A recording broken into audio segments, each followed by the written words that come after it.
नमस्कार। ज्ञान दीक्षा सत्संग में आप सभी का स्वागत है। ये सत्संग ज्ञान दीक्षा कार्यक्रम का भाग है जो ज्ञानमार्ग.गुरु पर निःशुल्क और ऑनलाइन सभी साधकों के लिए उपलब्ध है। यहाँ पे प्रश्नोत्तर, परीक्षाएं और कार्यक्रम के दूसरे कार्य होते हैं। आज की सत्संग एक परीक्षा से शुरू करेंगे जो भार्गव की परीक्षा है। जी गुरु जी, मैं गुरु वंदना से शुरू करता हूँ। गुरु ब्रह्मा गुरु विष्णु गुरुदेवो महेश्वरा, गुरु साक्षात परम ब्रह्म तस्मै श्री गुरुवे नमः। गुरुदेव को प्रणाम, गुरु क्षेत्र को प्रणाम, सभी साधकों को प्रणाम। मैं गुरुदेव को और मैम को धन्यवाद देके पहले प्रश्न से शुरू करता हूँ। ज्ञान का जीवन पर क्या प्रभाव होता है? जब आपको ज्ञान हो जाता है कि आप ये शरीर नहीं है, ये सिद्ध नहीं है, आप खुद अनुभव करता है, तो आपको जो भी दुख या सुख या जो भी वृत्तियां है, उसका प्रभाव आप में कम हो जाता है। आपको सभी जो वृत्तियां चलती है या जो भी आप कर्म करते हैं, उस पर ज्यादा नियंत्रण आ जाता है। जीवन ज्ञान का ये लक्ष्य से तो नहीं है, पर ज्ञान का ये प्रभाव निश्चय ही कह सकते हैं हम। दूसरा प्रश्न, अपरोक्ष अनुभव के 3 उदाहरण दे।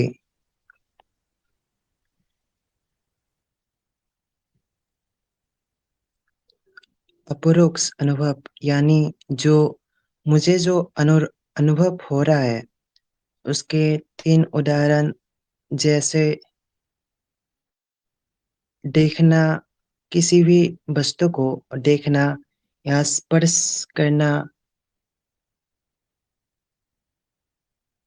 या सुनना, इसको हम अपरोक्ष अनुभव के 3 उदाहरण दे सकते हैं, कह सकते हैं।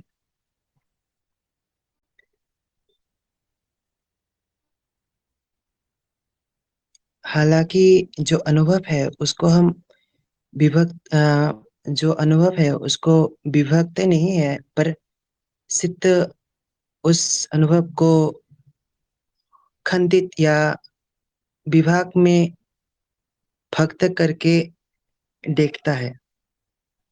तीसरा प्रश्न, तत्व जानने के की क्या विधि है? जो तत्व होता है जान उसे नहीं जाना जा सकता, क्योंकि वो तत्व है या वो अनुभव करता है, पर जो तत्व है या जो अनुभव करता है उनका नकारात्मक ज्ञान हो सकता है। और ये हम ज्ञान मार्ग में, आत्मज्ञान में नीति नीति विधि द्वारा करते हैं। जैसे ये भी नहीं हो, ये शरीर में नहीं हो, ये चित्त में नहीं हो, इस तरह हम अंत में आप जो है या आप जो तत्व है, उस तक उसकी नकारात्मक ज्ञान हो सकता है, होता है। चौथा प्रश्न, अज्ञेय अवस्था का अनुभव कब होता है? जब हम अज्ञेय की बात करते हैं तो अज्ञेय कोई अवस्था नहीं है। अवस्था यानी कोई विशेष अनुभव जो आता जाता रहता है। पर जब हम अज्ञेय की बात करते हैं तो अज्ञेय सदा से है, अज्ञेय ही अस्तित्व है। इसलिए अज्ञेय कोई अवस्था नहीं है। इसलिए ये प्रश्न गलत है कि अज्ञेय अवस्था का अनुभव कब होता है। उसका अनुभव कभी संभव ही नहीं। पांचवा प्रश्न, अस्तित्व पूर्ण है, फिर उनमें अज्ञान, बुराइयां क्यों है? जब हम कहते हैं कि अस्तित्वपूर्ण है या अस्तित्व अस्तित्व ही समग्रता है, अस्तित्व में ही सब कुछ है, इसलिए बुरा या अज्ञान, सुख दुख, सभी वृत्तियां अस्तित्व में ही मिलेंगी। अस्तित्व ही सब कुछ है, इसलिए उसके बाहर कोई संभव नहीं। इसलिए अज्ञान और बुराइयां भी अस्तित्व ही मिलेंगे। प्रश्न से शून्यता भी प्रतीत होती है, सही या गलत? जब हम शून्यता के बारे में बात करते हैं तो शून्यता यानी खुद अस्तित्व, खुद अनुभव करता, तो उनका प्रतीत होना संभव नहीं है, क्योंकि अगर वो अनुभव या उनका अनुभव हो गया या प्रतीत हो गया तो वो खुद अनुभव हो हो जाएगा। इसलिए ये वाक्य बिल्कुल गलत है। प्रश्न 7, अनुभवहीनता की स्थिति में अनुभवकर्ता का स्पष्ट ज्ञान होता है, सही या गलत? ये वाक्य बिल्कुल गलत है, क्योंकि अनुभवहीनता यानी अनुभव का अभाव, वो खुद एक अनुभव है। इसलिए अनुभवहीनता या अनुभव का अभाव नहीं हो सकता। अनुभव नित्य है, निरंतर है। और जब हम कहते हैं कि अनुभवकर्ता का स्पष्ट ज्ञान हो जाएगा, ज्ञान यानी अनुभव हो जाना, इसलिए अनुभवकर्ता का ज्ञान संभव ही नहीं है, क्योंकि उनका अनुभव नहीं होता। इसलिए ये प्रश्न गलत है। ये वाक्य गलत है। जी, आठवां प्रश्न, क्या साक्षी भाव का ना होना अज्ञान दर्शाता है? साक्षी भाव यानी ज्ञान में स्थित होना या ज्ञान में रहना कि जो भी अनुभव हो रहा है वो उनका वो खुद अनुभवकर्ता को हो रहे हैं। पर जब साक्षी भाव में स्थित नहीं रहते तो नहीं दर्शाता कि अज्ञान अज्ञान ही है आपको, क्योंकि कुछ लोग ये समझ जाते हैं कि वो खुद अनुभव करता है, पर उसमें स्थित नहीं रह पाते, या वो ज्ञान में बरकरार नहीं रह पाते। इसलिए ये नहीं कह सकते कि हम साक्षी भाव का ना होना अज्ञान दर्शाता है। पर साक्षी भाव के लिए ज्ञान होना बिल्कुल जरूरी है। बिना ज्ञान के साक्षी भाव भी साधा नहीं जा सकता। 9वां प्रश्न, अनुभव क्रिया की अवस्था का वर्णन कैसे करें? अनुभव क्रिया यानी खुद अस्तित्व, जहाँ अनुभव और अनुभवकर्ता का विलय है, तो वो कोई अवस्था नहीं है। अवस्था यानी कोई अनुभव जो आता जाता रहेगा, पर अनुभव क्रिया का अवस्था नहीं है। अनुभव क्रिया सदा से है और सदा ही रहेगा, और वो अभी भी है। इसलिए वो कोई अवस्था नहीं है, और उसका वर्णन या उसका ज्ञान भी संभव नहीं है। ज्ञान होना यानी अनुभव हो जाना, तो अनुभव क्रिया खुद अनुभव हो जाएगा। फिर अनुभवकर्ता का उसमें स्थान ही नहीं रहेगा, या अनुभवकर्ता खुद उस अनुभव का अनुभव हो रहा होगा उनको।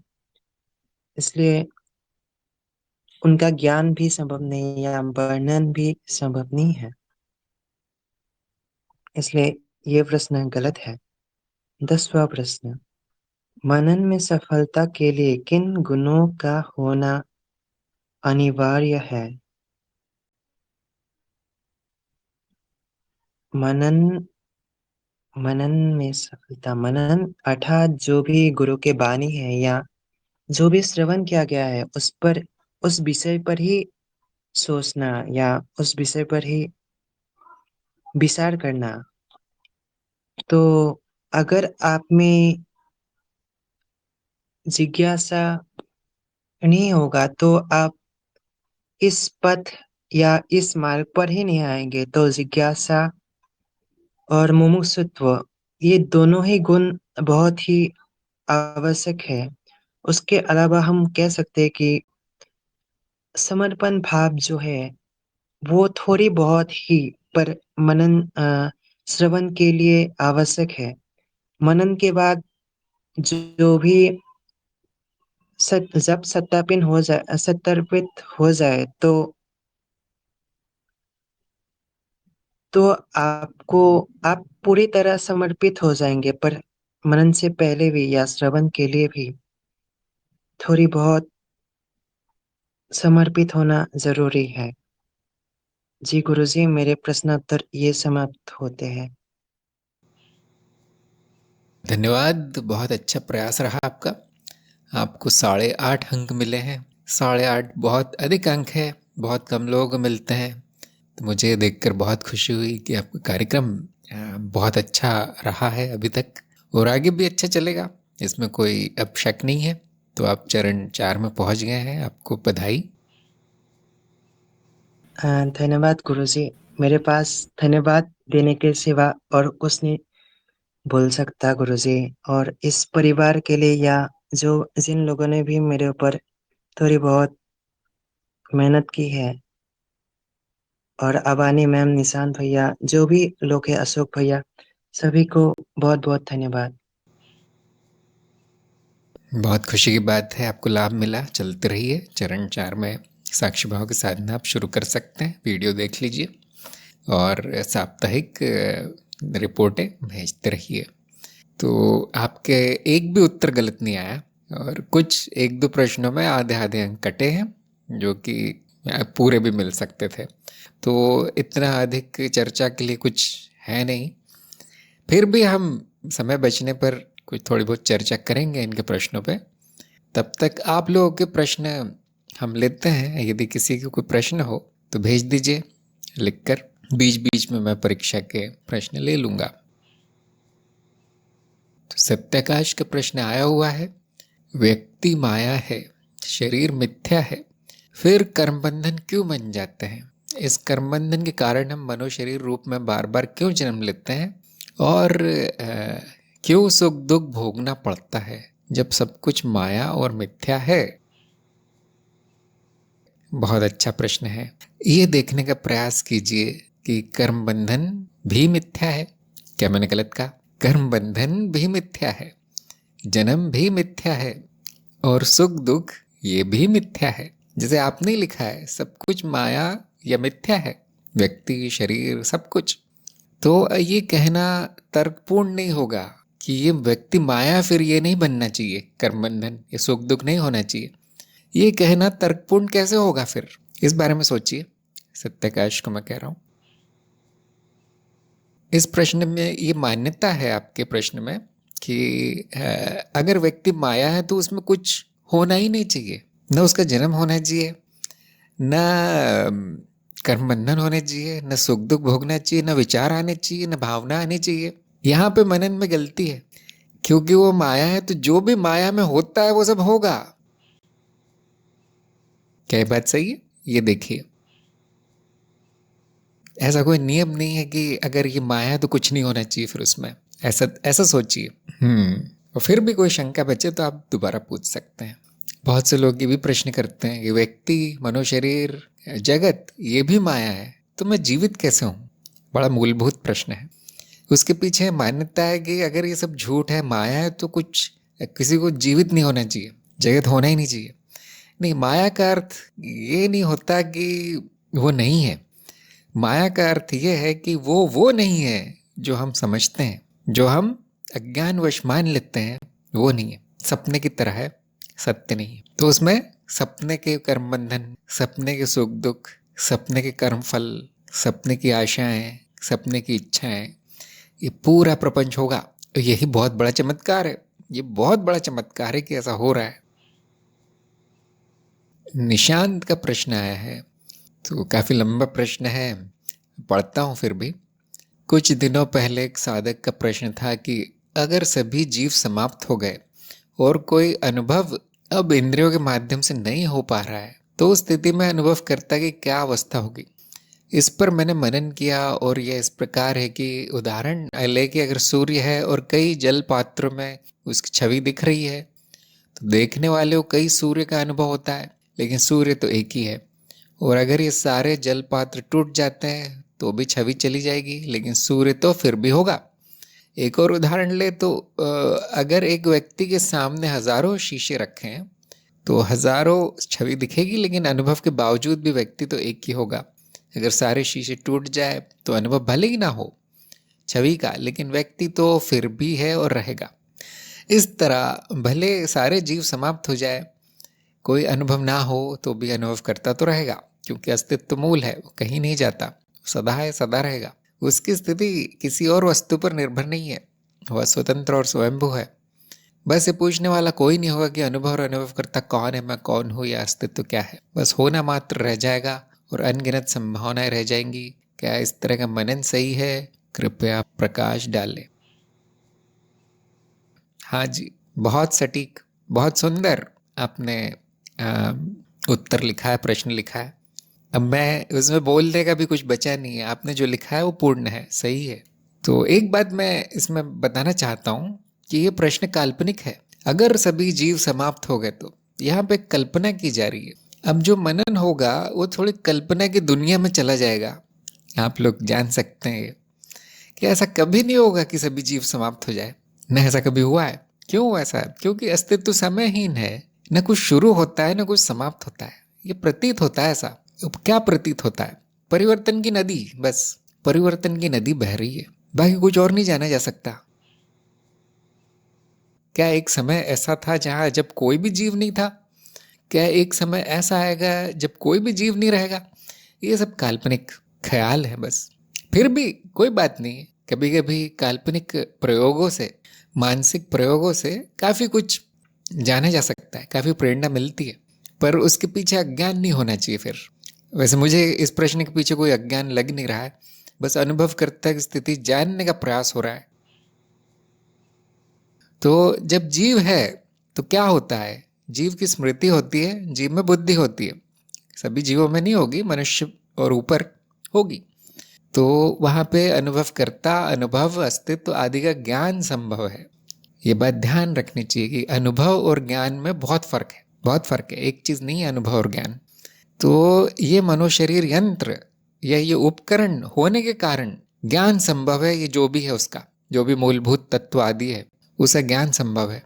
वो मनोशरीर उपकरण हटा दिया जाए तो जो जैसा है वैसा है। फिर बिना ज्ञान के न कोई ज्ञान लेने वाला है, न कोई पूछने वाला है। जैसे कि आपने खुद लिखा है, कोई नहीं रहेगा, पूछने वाला नहीं रहेगा, न जानने वाला रहेगा। लेकिन क्या अस्तित्व, अनुभव, अनुभव करता, इनमें कुछ फर्क पड़ जाएगा कुछ? तो क्योंकि कल्पना है तो हम कल्पना में अनुमान लगा सकते हैं कि नहीं, ऐसा कोई नियम नहीं दिख रहा मुझे कि जीव के हटते कुछ मूलभूत तत्वों में कुछ बदलाव आएगा, कुछ नाश हो जाएगा उनका, या वो स्पष्ट हो जाएंगे, शुद्ध हो जाएंगे। ऐसा कुछ भी नहीं होगा। जो अभी है वही होगा। बस किसी स्मृति में एक प्रकार का ज्ञान समाप्त हो गया, क्योंकि वो जीव समाप्त हो गया। और वो जीव आते जाते रहते हैं, समाप्त होते रहते हैं। क्या अस्तित्व कुछ होता है? क्या वो घटता बढ़ता है अस्तित्व? नहीं, वो जीवों का आना जाना भी पूर्णता का भाग है। और किसी दिन सारे के सारे समाप्त हो गए, जो कि असंभव है। सारे के सारे समाप्त हो गए मान लीजिए, तो उस पर खरोच भी नहीं आएगी, दिन के बराबर भी फर्क नहीं आएगा। और अगले दिन करोड़ों करोड़ों जीव और पैदा होने लगेंगे। क्यों? परिवर्तन की नदी सदा है, परिवर्तन भी नित्य है। तो एक क्षण के लिए ऐसा लगेगा कि कोई ज्ञान लेने वाला नहीं है, अगले क्षण करोड़ों जीव और पैदा हो जाएंगे। ये भी कल्पना है, लेकिन तार्किक है। तो जो भी प्रतीत हो रहा है उसका अनुभव होना, उसका ज्ञान होना, ये अलग बातें हैं। और कुछ भी प्रतीत ना होना और कोई ज्ञान ना होना, ये भी अलग बात है, जो देखा नहीं है कभी, न कभी देखा जाएगा। संभावना का सागर रह जाएगा, ऐसा बोल सकते हैं। हाँ, बहुत तार्किक बात है कि कुछ व्यक्त नहीं हो रहा, प्रकट नहीं हो रहा है, क्योंकि मनुष्य शरीर उपकरण है नहीं, अभी एक भी नहीं है। तो वो संभावना का सागर रह जाएगा। लेकिन वो अभी भी है, वो अभी भी है। वहाँ पे एक संभावना और प्रकट है कि ऐसा प्रतीत होगा, इंद्रियों द्वारा सीमित करके एक अनुभव प्रकट होगा और उसे ज्ञान भी होगा। वो अनंत संभावना में से एक संभावना अभी है जो जीव के जाने के बाद नहीं होगी, परंतु क्योंकि वो संभावना मात्र है तो वो जीव वापस प्रकट हो जाएंगे। संभावना नष्ट नहीं हो सकती। तो मैंने जोड़ने का प्रयास किया थोड़ा बहुत, लेकिन आपकी बात सही है।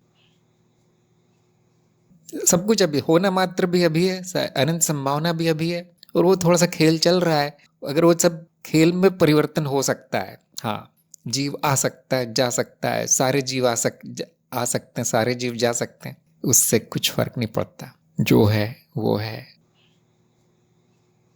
तो ज्ञान मार्ग में तो काल्पनिक प्रश्न थोड़ा खतरनाक होता है। अज्ञान बढ़ा सकता है, जो सामने है उसका ज्ञान लेने का प्रयास जरूरी है, ना कि बहुत कुछ कल्पनाएं करना, फिर भी अच्छा है। अगला प्रश्न अंजू का है। प्रतिवेदन में प्रगति में इस सप्ताह समझ नहीं आ रहा था क्या लिखना है। मनन के विषय समझ नहीं आते, सब कुछ स्वीकार भाव में है, जो है सो है।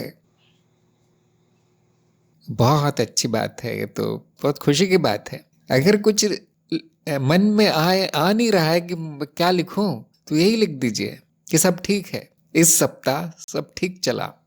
क्योंकि अगर वो ठीक नहीं चलता, वो सप्ताह साक्षी भाव नहीं होता या तरह तरह की समस्याएं होती, तो आपको लिखने में कोई परेशानी नहीं होती, तुरंत समझ में आ जाता कि हाँ ये लिखना है। लेकिन अगर कुछ भी नहीं हुआ, सब कुछ सामान्य है, तो वही लिख दीजिए, एक वाक्य लिख दीजिए, सब ठीक है। बहुत से लोग लिखते हैं इस सप्ताह इतना इतना साक्षी भाव रहा, जितना रहना चाहिए उतना रहा, बस।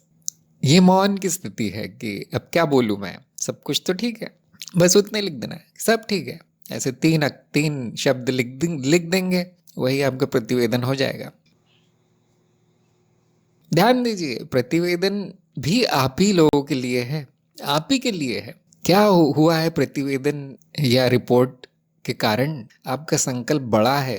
अगर कोई नहीं पूछता आपसे, न गुरु पूछ रहा है, न कोई और पूछ रहा है, न दूसरे साधक पूछ रहे हैं कि भाई आपका साक्षी भाव कैसे चल रहा है, कोई पूछने वाला ही नहीं है, तो वो मन क्या सोचता है, मनुष्य है हम, है ना, मन ये सोचता है कि ये इतना महत्वपूर्ण नहीं है, कोई पूछ भी नहीं रहा, क्या करना है ये सब।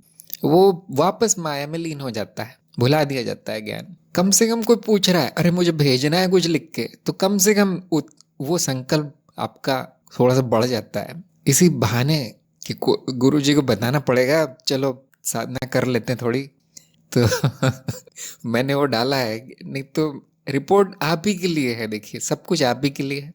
लेकिन मुझे पढ़ के, जिसका अच्छा चल रहा है, मुझे पढ़ के बड़ी खुशी होती है, हाँ अच्छा चल रहा है। और मैं किसी का अगर साक्षी भाव नहीं जम रहा है, अच्छा नहीं हो रहा है, तो मुझे समझ में आ जाता है, फिर उसकी सहायता की जाती है। उसकी सहायता करने का कुछ अर्थ होता है। अब मुझे पता ही नहीं चल रहा क्या हो रहा है, तो क्या सहायता करूंगा मैं। इसलिए वो प्रतिवेदन की का नियम है। बहुत से लोगों को लगता होगा मेरा तो चल रहा है साक्षी भाव, लेकिन ये क्यों रिपोर्ट मांग रहे हैं, इनको क्या करना है। कोई नहीं है, जिनको भेजना है, जिनकी श्रद्धा है, भेज दीजिए। बाकी अगर आपको लग रहा है बिल्कुल सही चल रहा है, तो क्या करना है, फिर तो कार्यक्रम ही आपका सफल हो गया, सफलतापूर्वक संपन्न हो गया फिर।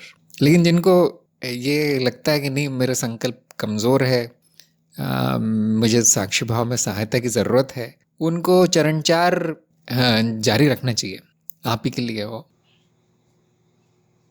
जहाँ तक मनन का सवाल है कि मनन के विषय समझ नहीं आते, तो हम रोज तो एक प्रश्न भेजते हैं मनन का, गुनिक भेजता है एक मनन का प्रश्न, उसी पे कर लीजिए मनन। हाँ, अगर मन नहीं होता कि ये सब क्या करना है, सब स्वीकार भाव है, मौन है, शांति है, आनंद है, तो फिर नहीं करना है, फिर नहीं करना है मनन। बहुत से लोग मैं देखता हूँ रिपोर्ट में, कुछ लोग 5 विषय लिखते हैं वहाँ कि मैंने आज इस हफ्ते 5 विषय दैनिक मनन किया है। कुछ लोग 2-3 लिखते हैं, कुछ लोग एक ही लिखते हैं, एक ही विषय मिला मुझे, तो सब ठीक है, मेरे हिसाब से सब ठीक है। हाँ, अगर बहुत से प्रश्न है, बहुत सी शंकाएं हैं, और उसके बाद भी मनन नहीं हो रहा है, तो फिर ये समस्या है। ये समस्या मतलब उस साधक की रुचि नहीं रही, अब रुचि नहीं रही, तो वो जो मनन की जो बात है वो भी आपकी बुद्धि को आदत डलवाने के लिए है, क्योंकि मनन तो आपका समाप्त हो जाता होगा परीक्षा की तैयारी करते करते, परीक्षा पास होने के बाद लगता होगा अब क्या करना। क्योंकि जब तक आप मनन करते हैं तब तक साक्षी भाव रहेगा। ऐसा हो नहीं सकता कि आप अज्ञान में मनन कर लें कि मैं मनुष्य शरीर हूँ, अब मनन शुरू करते हैं, ये थोड़ा संभव नहीं है, तुरंत याद आ जाएगा। तो अगर आप रोज 1 घंटा या आधा घंटा या 15 मिनट मनन कर रहे हैं तो उतना ही साक्षी भाव में सहायता मिलती है, समर्थन मिलता है, उसको सहारा मिलता है, इसलिए वो मनन भी डाल दिया गया। तो अगर नहीं मिल रहा है कोई विषय, कोई बात नहीं। तो अंजू ने कहा कि शरीर में पीड़ा है लेकिन लिखना ज़रूरी नहीं, समझा, समस्या बताना उचित नहीं लगता। देखिए ये जो चीज़ें हैं शरीर में, ऐसा हो गया वैसा हो गया, घर में ये हो गया वो हो गया, बाहर इससे झगड़ा हो गया उससे दोस्ती हो गई, अब ये जिंदगी भर चलेगा, ये समस्या नहीं कही जाएगी। ज्ञान मार्ग की दृष्टि में समस्या नहीं है, रोज का जीवन है आपका, वो होगा ही। ज्ञान मार्ग की दृष्टि में समस्या क्या है, मेरी कुछ समझ में ही नहीं आ रहा है साक्षी भाव क्या होता है, हाँ अब लिखना है वहाँ पे, या एक शंका आ गई मेरे मन में कि ये क्यों करना है वो क्यों करना है, अब समस्या आ गई। या किसी किसी का ऐसा होता है कि जब भी मैं साक्षी भाव में रहने का प्रयास करता हूँ मुझे नींद आ जाती है, 1-2 लोगों के साथ हुआ ऐसा। अभी देखिए समस्या है, ये रोज का जीवन नहीं है। आज मुझे सर्दी जुकाम था, मैंने साक्षी भाव की साधना नहीं, ये समस्या नहीं है, ये वो चलता रहेगा जीवन, जब तक शरीर है तब तक ये सब चलता रहेगा। ये आज मुझे काम आ गया, मुझे जाना पड़ा, साक्षी भाव भूल गया मैं क्या था, ये भी समस्या नहीं है, ये भी होता रहेगा, जिंदगी भर होगा ऐसा। समस्या क्या है, गुरु जी समझ में ही नहीं आ रहा है अनुभव करता क्या है और उसे साक्षी कैसे होना है। अब ये समस्या है। फिर भी वहाँ समस्या का अर्थ ऐसा थोड़ा सामान्य रख दिया गया है कि मुझे पता चलता रहे, कहीं किसी का सर दर्द तो नहीं हो रहा है, कहीं किसी के भूख प्यास तो नहीं खत्म हो गई, ऐसा कुछ भी अजीब हो जाता है, माया है ना। साधकों में ये चीज़ें मिलती है, मैं कई वर्षों से देख रहा हूँ, उनसे कोई भी साधना करवा लो तो आंख बंद करके बैठ जाओ तो बोलेगा मेरी पीठ में ऐसी ऊर्जा दौड़ती है, करंट लगता है, ये सब। तो साधकों में ये सब होता है क्योंकि कई वर्षों से तरह तरह की साधना करते आ रहे हैं, कई जन्मों से। तो मैं थोड़ा सा ध्यान रखना चाहता हूँ, मैं एक निगाह रखना चाहता हूँ उन पे कि भाई बता दो कुछ हो रहा हो तो, कहीं ऐसा तो नहीं साक्षी भाव कारण हो रहा हो। 1-2 आए थे इस मामले, तो हम थोड़े दिन के लिए रुकवा देते हैं बस, जब तक वो मनुशरीर यंत्र शांत हो जाए तब तक। तो आध्यात्मिक समस्याओं पर जोर देना है आपको, रोज का नहीं, वो नहीं लिखना है। अगर सब कुछ रोज का जो जीवन में जो चल रहा है वो ऊपर नीचे वो चल रहा है तो वहाँ लिख दीजिए, कोई समस्या नहीं है, बिल्कुल ठीक है, ये रिपोर्ट बिल्कुल ठीक है। समस्या किसको कहेंगे हम कि ज्ञान होने के बाद, आत्मज्ञान होने के बाद 10 वर्ष हो गए, 20 वर्ष हो गए, अब भी शरीर में पीड़ा होती तो साक्षी भाव भाग जाता है, साक्षी भाग जाता है। अब ये समस्या है क्योंकि वो साधना हुई नहीं, कुछ ऐसा नहीं होना चाहिए। मेरा अनुभव मैं बताता हूँ कि मैंने देखा उल्टा है, जैसी पीड़ा या कुछ शुरू होती है कोई समस्या तो वो साक्षी भाव दुगना आ जाता है, क्योंकि अभी जरूरत है उसकी, अभी वो भाग्य तो फिर वो किस काम का। हमने वो साधना कठिन परिस्थितियों में मनो शरीर पर नियंत्रण रहे इसके लिए की है कि मैं भूल न जाऊं। तो जो जिसने साधना सही की है कठिन परिस्थितियों में वो दुगना आ जाएगा कि हाँ ये हो रहा है, ये शरीर है, इसमें ये समस्या है, ये दवाई खानी है, या बस सोना है, आराम करना है। शरीर कह रहा है कि भागो मत, दौड़ो मत, खाना पीना आराम, बस इतना आसान है। अगर पीड़ा के समय साक्षीभाव चला जाता है तो व्यवहार कैसा होगा कि मैं शरीर हूँ, मुझे ये क्यों हो रहा है, डर, पूरा डर उस पर कब्जा कर लेगा मन पर, नहीं मुझे डॉक्टर के पास नहीं जाना, नहीं मुझे दवाइयाँ नहीं खाना, रोने लगेगा व्यक्ति। अगर स्त्री है तो ज़्यादा स्त्री है तो ज़्यादा घबरा जाएगी, क्यों, मैं शरीर हूँ, ये भाव आ गया है। अब उसका शब्दों में, विचारों में और कर्मों में प्रकट होगा वो अज्ञान। जैसे साक्षी भाव आ गया, अरे ये मैं नहीं हूँ, ये मशीन है, इसमें टूट फूट होती है, कुछ ना कुछ दवाई खाओ ठीक हो जाती है, आराम करो ठीक हो जाती है, क्षय होना ही है इसका, तो अनित्य है ना। शरीर नाम क्यों है उसका, क्षय से निकला है शरीर, तो क्षय होता है उसका और कुछ नहीं। तो साक्षी भाव से बस वो ठीक नहीं हो जाएगा, साक्षी भाव से ठीक नहीं हो जाएगा, वो अमर नहीं हो जाएगा शरीर, वो उससे होने वाली पीड़ा कम हो जाएगी, या उससे होने वाला जो दुख है, जो एक पीड़ा के जो दूसरे प्रभाव आ रहे हैं, वो ज़रूर समाप्त हो सकते हैं। फिर सही कर्म होता है। ऐसा नहीं कि बैठ जाना है मैं शरीर नहीं हूँ, नहीं, वहाँ पे बुद्धि का कार्य होना है। बुद्धि कहती इलाज होना चाहिए। हाँ, साक्षी भाव 1 घंटे बाद आ जाए चलेगा, अभी इलाज कर लेते हैं, ये बुद्धि कहती है।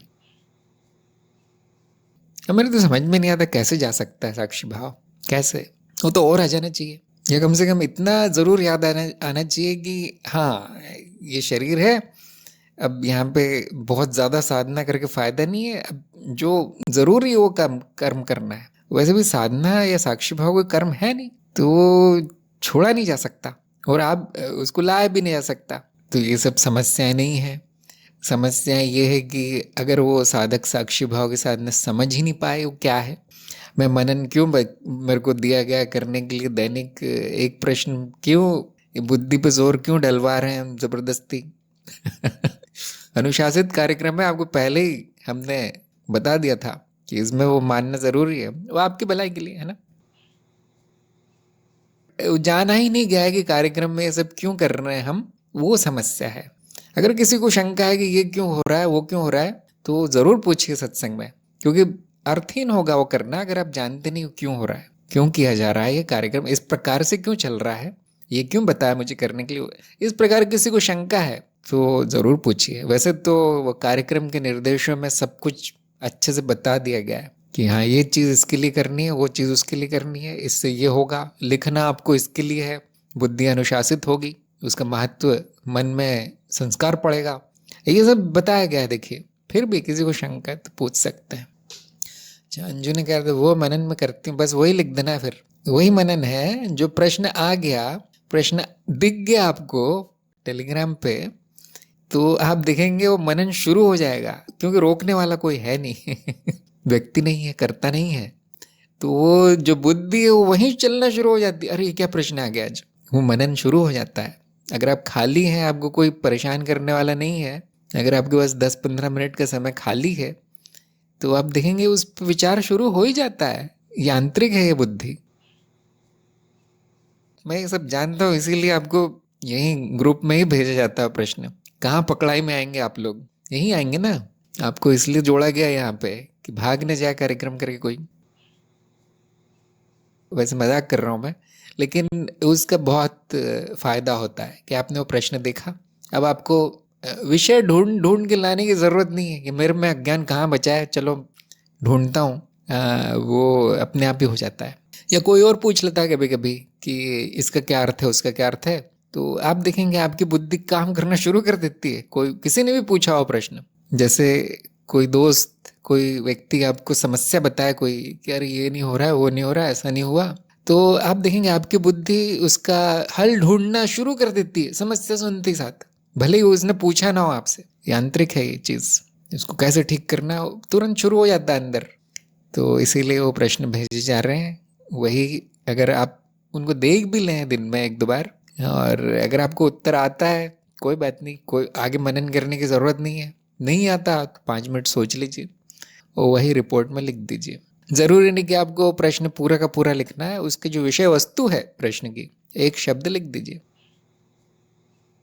अंजू ने कहा है कभी कभी नई इच्छाएं भी आ रही है माया से संबंधित।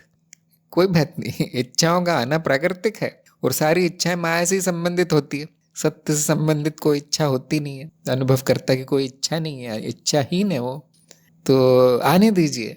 लेकिन वो रिपोर्ट में नहीं मांगा गया है आपसे कि आज क्या इच्छा की आपने, वो आपको भेजने की ज़रूरत नहीं है। बस देखते रहिए साक्षी भाव में, वहाँ आप लिख सकते हैं कि आज इस हफ्ते ये इच्छा आई और मैं साक्षी भाव में देख लिया, जो ज़रूरी था वो मैंने कर दिया। इतना आप रिपोर्ट लिख सकते हैं। इच्छाओं का आना समस्या नहीं है। अगर वो परेशान कर रही इच्छा है तो हाँ ज़रूर लिख सकते हैं आपकी बहुत ज़्यादा इच्छा है मेरी, वो पूरी नहीं हो रही, ये अब समस्या हो गई। तो चलते रहिए, ये जानिए साक्षी भाव क्या है, साधना कैसी करनी है, और रिपोर्ट में उससे संबंधित कुछ लिख देना है। अगर कुछ नहीं हुआ उस दिन, उस हफ्ते, सब ठीक है, लिख देना है। अच्छा, अगला प्रश्न सत्यकाश का है। आपने एक वीडियो में बताया था कि शरीर मिथ्या है और व्यक्ति माया है।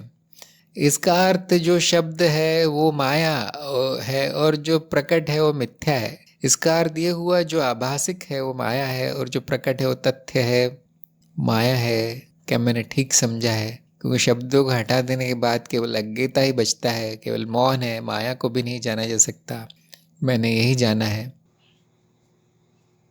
हमारे कार्यक्रम की शब्दावली के अनुसार मिथ्या, माया, असत्य, परिवर्तनशील, इन सब का एक ही अर्थ है। तो हम अलग अलग शब्द क्यों प्रयोग करते हैं? वो बस नीरसता से बचने का उपाय है। पर्यायवाची शब्द हैं सारे। तो शरीर मिथ्या है और शरीर माया है, एक ही अर्थ एक ही निकला। व्यक्ति माया है, व्यक्ति मिथ्या है, झूठ है, असत्य है, मान्यता है, एक ही मतलब निकला। कभी कभी जब जरूरत पड़ती है तो हम जो प्रकट है और जो उसके बारे में विचार है उनमें भेद करते हैं, लेकिन उसको फिर माया नहीं कहते, हम धारणा कहते हैं। जैसे कभी कभी मैं कहूँगा कि शरीर मिथ्या है और व्यक्ति एक धारणा है। धारणा मतलब मान्यता, केवल शब्द है, वो प्रकट भी नहीं है, व्यक्ति प्रकट भी नहीं है। मनुष्य शरीर से संबंधित जो व्यवहार है, जो विचार है, जो स्मृतियां हैं, जो इच्छाएं हैं, उनको एक डब्बे में डाल के उस डब्बे पे व्यक्ति का ठप्पा लगा दिया गया है, उसका नाम दे दिया गया है कि ये चीज़ चलती फिरती, नाचती गाती, बोलती हुई चीज़ व्यक्ति है। ये धारणा है। क्या धारणा माया नहीं है? बिल्कुल है माया, क्योंकि वो स्मृति में रचना मात्र है, वो एक प्रकार का ज्ञान है, बिल्कुल वो माया है। कभी कभी हम माया के अंदर चले जाते हैं, उसमें थोड़े से भेद करते हैं समझने के लिए। तो आपने लिखा जो प्रकट है वो तथ्य है। तथ्य नहीं कहेंगे, तथ्य का अर्थ सत्य ही होता है। जो प्रकट है वो मिथ्या है, वो माया है। जो उसके उसके बारे में जो प्रकट है, उसके बारे में जो धारणाएं बन गई हैं, वो भी मिथ्या है, माया है। अब उनका नाम धारणा हो गया, क्योंकि वो प्रकट नहीं है। जैसे आपसे पूछा जाए कि व्यक्ति कहाँ है बताइए, किस जगह इशारा करेंगे? आप जब भी इशारा करेंगे, संकेत करेंगे किसी प्रकट वस्तु पर, तो मनो शरीर ही होगी कि ये देखिए व्यक्ति। लेकिन आप दिखा कह रहे हैं, मनो शरीर दिखा रहे हैं। क्यों? व्यक्ति नहीं दिखाया जा सकता, वो धारणा है, वो विचारों, भावनाओं, स्मृतियों का एक ढेर है, फिर भी वो माया है। तो ऐसे जानिए इसको, सभी शब्दों का एक ही अर्थ है, लेकिन वो माया के अंदर तरह तरह की मायाएं हैं। इन मिथ्याओं के अंदर तरह तरह की मिथ्या हैं। वो ऐसा कहना अजीब लगता है, माया है, मिथ्या है, इसलिए हम कहते हैं तरह तरह के अनुभव हैं, तरह तरह के अनुभव, विभिन्न तरह के प्रकार के अनुभव हैं। जब ये स्पष्ट हो जाए कि सब कुछ तो अनुभव ही है, ये धारणा के रूप में प्रकट है, ये दृश्य के रूप में प्रकट है, ये आवाज़ के रूप में प्रकट है, ये स्वाद के रूप में प्रकट है, ऐसा विचार होने के बाद आप देखेंगे वो सब एक ही है, अंतहीन परिवर्तन के रूप है, नाम रूप है। अब आप शब्दों को हटा सकते हैं और इससे ज़्यादा कुछ नहीं जान सकते। जैसे कि आपने लिखा है, वो बात बिल्कुल सही लिखी आपने, केवल मौन बचता है। ये सब बाल की खाल निकालने, बारीकियां हो जाती जब कि ये था, वो था, ये शब्द इसके लिए, वो शब्द, जब ये हो जाता है तो मौन बचता है, क्योंकि जाना कुछ भी नहीं गया। अज्ञे, माया भी अज्ञेय है, उसको हम कहते हैं माया। इसका अर्थ ये नहीं कि हम सब जान गए उसके बारे में वो क्या है, नहीं, बता नहीं सकते वो क्या है। उसके नाम रखे जा सकते हैं, ये चीज़ प्रकट है, ये चीज़ मनुष्य शरीर है, ये चीज़ वस्तुएं हैं, ये चीज़ पेड़ पौधे हैं, ये चीज़ धारणा है, ये चीज़ विचार है, ये चीज़ भावना है। वो नामकरण हो गया है, ये बुद्धि का कार्य है, ये भेद करना, नाम रखना सबका, क्योंकि ऐसी समझती है बुद्धि किसी भी चीज़ को। लेकिन वो क्यों है, क्या है? अब मौन ही रह जाएगा, अब कोई शब्द नहीं आएंगे। बड़ी विचित्र बात है, आपके सामने कोई भी वस्तु रखी हो, आप 5 मिनट का मनन करके जान सकते हैं कि वो अज्ञेय है। कोई भी, जैसे मान लीजिए कुर्सी रखी हो आपके सामने, जब आप वो शब्द हटा देंगे कि कुर्सी है, इतने में खरीदी थी, बैठने का मत, ये सब क्या है? ये सब अज्ञान की परतें हैं बस, वो जो नाम रूप दिख रहा है सामने, जब वो सब हटा देंगे, आप अप्रोक्ष अनुभव पर आ जाएंगे कि बस ये नाम रूप दिख रहा है मुझे, प्रकट है, उसके बाद कुछ नहीं जान पाएंगे। ये प्लास्टिक की बनी है, ये लकड़ी की बनी है, ये सब, फिर वो शुरू हो जाएगी बुद्धि, लेकिन वो जाना नहीं जाएगा वो क्या है, कुछ भी नहीं जाना जा सकता। ये हैरान कर देने वाली बात है। और जैसे मैं अभी बता रहा हूँ, किसी को आश्चर्य नहीं हो रहा होगा सुनकर, ये क्या बोल रहे हैं, मैं जानता हूँ ये कुर्सी है, और क्या कर जानना है इसके बारे में। ये अज्ञान की अवस्था है, मतलब अभी तक गहराई में नहीं उतरा है वो साधक। वस्तुएं क्या है प्रयास नहीं किया जानने का। चित्त निर्मित माया है तरह तरह की, वो उस पे ऐसे ही परतें और चढ़ गई है, धारणाएं और बन गई है। तो एक कुर्सी भी बहुत कुछ सिखा सकती है। अप्रोक्ष अनुभव, जैसे आप मनन शुरू करेंगे अप्रोक्ष अनुभव पर, आप माया को की परतों में गहरे जा सकते हैं, उतरते जाएंगे माया की परतों में। अंत में क्या मिलता है? शून्य। जैसे प्याज है, छीलते जाइए, प्याज छिल के निकलते जाएंगे उसकी परतें, अंत में शून्य, कुछ नहीं अंदर। कुछ लोग बोलेंगे नहीं नहीं कुछ है, वो मैं हूं। हाँ, ये कहा जा सकता है। कुछ लोगों का विचार ऐसा होगा कि आप माया को खो देंगे तो उसकी गहराई में मैं ही मिलूंगा और मुझे भी नहीं जाना जा सकता, मैं हूं यहाँ। इसके बाद ज्ञान समाप्त। फिर उसके बाद अगर वो बुद्धि चल रही, मैं ऐसा हूं, मैं वैसा हूं, मैं अनंत हूं, मैं वैसा हूं, ये सब अज्ञान है। बुद्धि ने वापस पर चढ़ाना उस पर जो है, उस पर शुरू कर दिया। तो सभी लोग प्रयोग कीजिए, प्रोक्ष अनुभव को देखिए क्या है। और हमको कुर्सी बहुत नीरस लगती है, इसलिए हम टमाटर पे मनन करते हैं। मनन होने के बाद काट के सब्जी में डाल के खा सकते हैं, उसका ये उपयोग है। ज्ञान भी स्वाद भी। निरंजन ने कहा है कि हाँ, ऐसा होता है कि शरीर में कष्ट के समय साक्षी भाव ज़्यादा अधिक समय तक रहता है, इसलिए अब मैं छोटी मोटी समस्या में दवाई लेना उचित नहीं समझता। हाँ, ये सही चल रहा है साक्षी भाव। ये उदाहरण निरंजन का बिल्कुल सही है। अगर ऐसा हो रहा है तो आप विश्वास के साथ कह सकते हैं कि हाँ, मेरी साधना सही चल रही है।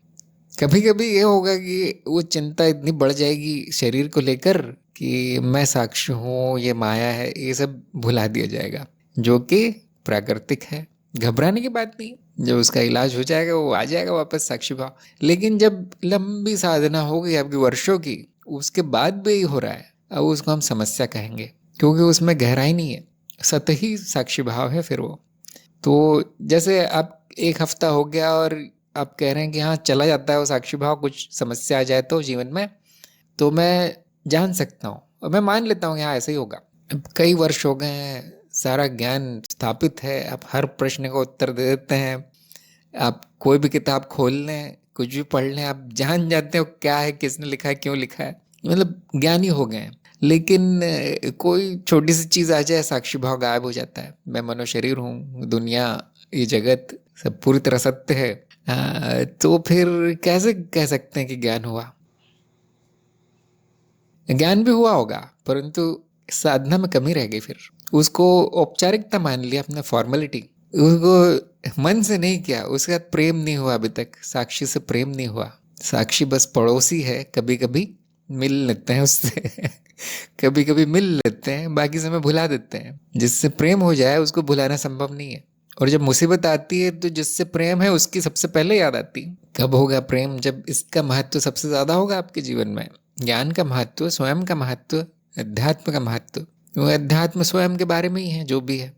तो आप ये देखेंगे कि साक्षी भाव आने के बाद वो समस्या थोड़ी सी घट जाती है, उसका प्रभाव घट जाता है। और जैसा कि इन्होंने कहा कि जो व्यक्ति भागता था अस्पताल दवा लेने और पता नहीं क्या क्या, वो शांत रहता है कि हाँ थोड़ा सा दर्द है, चला जाएगा। हो वैसे ही हो, दर्द चला जाता है थोड़ा सा, लेकिन लापरवाह नहीं होता। अगर वो नहीं जा रहा है तो फिर इलाज ज़रूरी है। तो ये तो दैनिक जीवन है। देखिए, अगर वही साक्षी भाव में चले, थोड़ा आसान चलेगा। और ये साक्षी भाव का आप उपयोग है कह नहीं सकते, ये बहुत छोटा उपयोग है इसका। आध्यात्मिक प्रभाव क्या आएगा साक्षी भाव का, कि बार बार ये याद आ रहा है कि ये मनुष्य शरीर यंत्र है, ये मैं नहीं हूँ, इसमें कष्ट है, इसमें दुख है, इसमें समस्या है, जगत भी ऐसा ही है। तो विरक्ति बहुत आ जाएगी। कई वर्षों की साधना के बाद आप देखेंगे पूरी तरह विरक्ति आ गई। ये सब चीज़ें जो है मन कहता है कि पूरी तरह बेकार है, और ये जन्म मृत्यु के चक्र से मुक्ति दिलवाएगा। वैसे भी होता नहीं है जन्म और मृत्यु, आप जानते हैं, लेकिन जो प्रतीत होता है वो प्रतीत होना भी बंद हो जाएगा। क्यों? पूरी तरह से अर्थहीन जान लिया गया है इसको। अर्थहीन है शरीर होना, मनुष्य होना, जगत में जगत का अनुभव, पृथ्वीलोक का अनुभव, विरक्ति हो गई, तो फिर वो दोबारा ये छाया प्रकट नहीं होगी, वो कहीं और प्रकट होगी, वो हम नहीं जानते क्या होगा उसका, मैं तो नहीं जानता, लेकिन कुछ ना कुछ और होगा, सपना बदल जाएगा बस।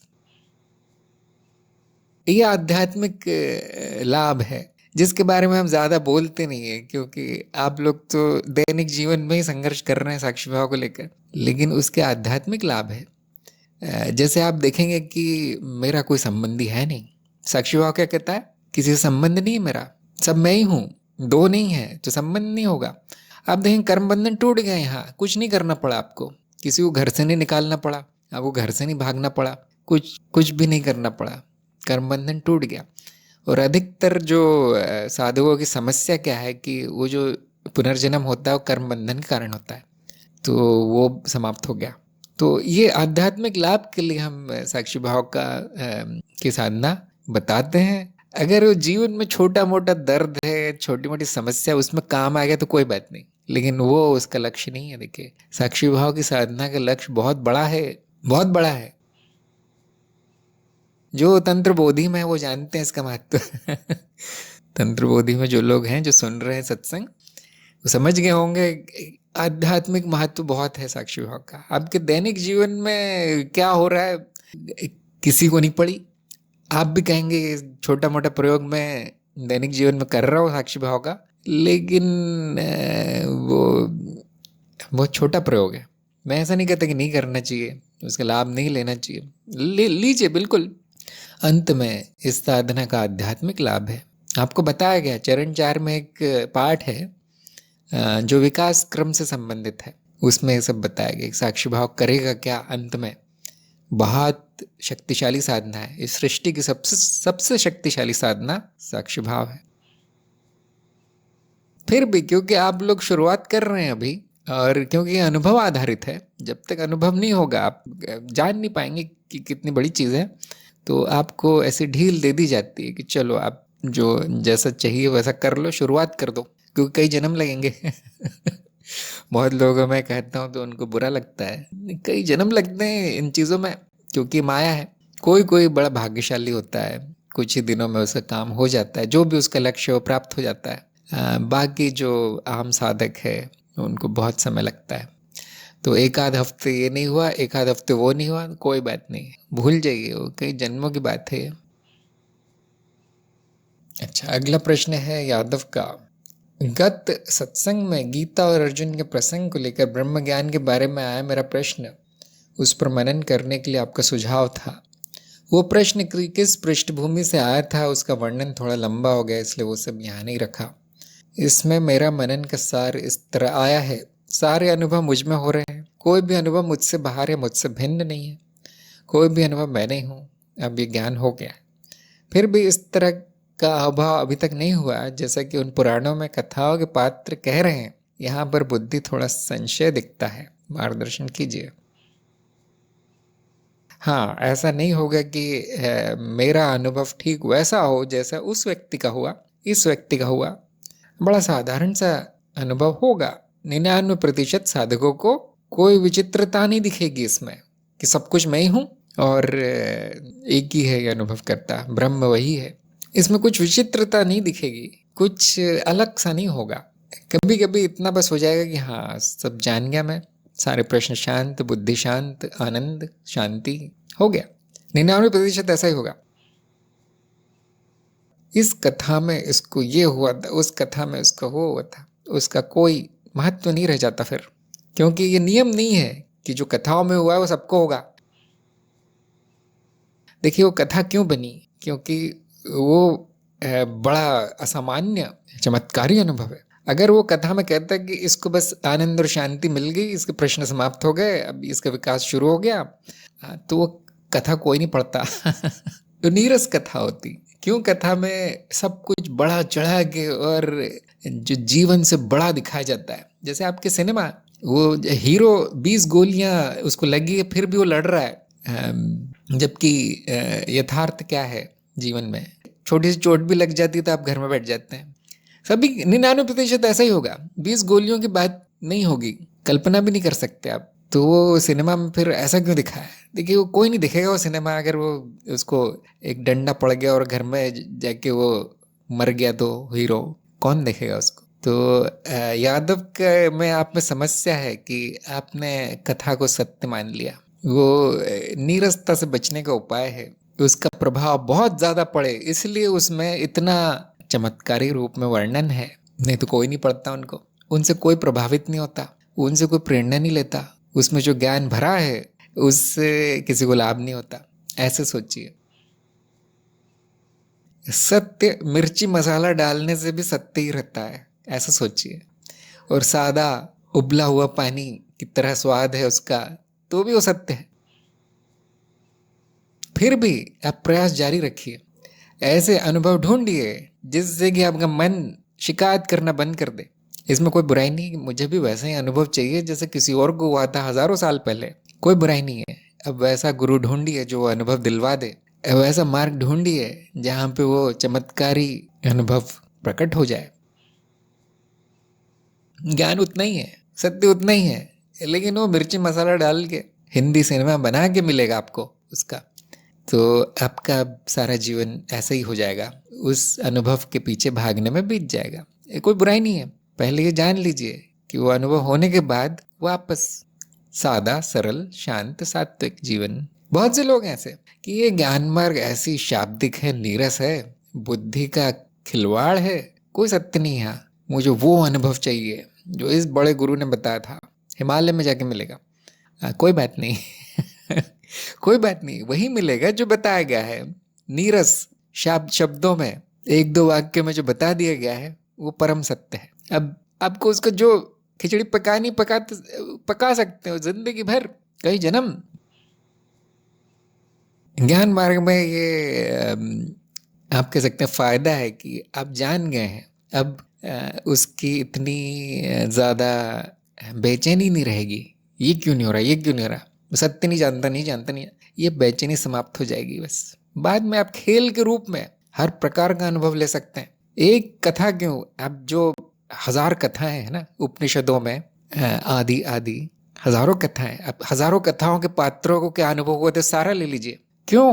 अनंत काल है आपके पास, मैं अनंत हूं, कथा भी अनंत है, सब मेरी तो कथा है, अनंत है हर अनुभव ले सकते हैं। क्या ऐसा नहीं हो रहा?